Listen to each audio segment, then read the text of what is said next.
a keen understanding of the importance of religious freedom because so many of them were fleeing religious persecution. So they protected the exercise of religion in the very First Amendment to the Bill of Rights.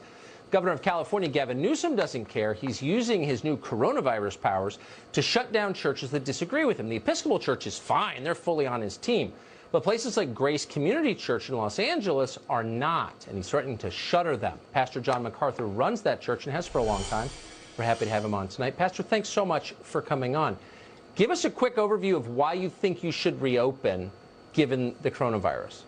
Well, first of all and foremost, it's a First Amendment right. This is the United States of America, and the government can't intrude in worship.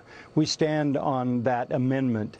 The second thing that makes this so sensible is in the state of California, there are 40 million people. 8,500 of them have died with COVID. That's 0.002. So in California, you have a 99.99% chance to survive COVID. So why would you shut down the entire state? And particularly when people are frightened and sometimes terrified that they're going to die, shut down the church where most of the intense relationships in our society exist. In the life of a church. It's multi-generational. We've had 21 weeks with no ministry to 1,000 little children, to 1,000 university students, to junior high students, high school students, senior adults.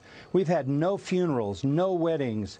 I can't go to the hospital. I've had to go on the phone to talk to dying people at the hospital. And finally, I started preaching in an empty auditorium. I did it 2 weeks, 3 weeks, and the people, without us saying anything, started coming back. They didn't buy the narrative. They didn't buy it, and they started coming back. By the way, we're the original protesters. We go back 500 years to the Protestant Reformation. We're still protesting lies and deception for the sake of the truth. So they started coming back, and they kept coming back, and last Sunday, 3,000 of them came back. And they rejoiced, and they hugged each other, and they didn't wear masks, and they sang songs, and they understand the reality of it. I haven't had to say anything. We finally put out a document, which you probably read, which affirms why this is right and why it's critical for our society. And I would hope our viewers would read it. You're a brave man, Pastor MacArthur. I appreciate your coming on tonight. Godspeed.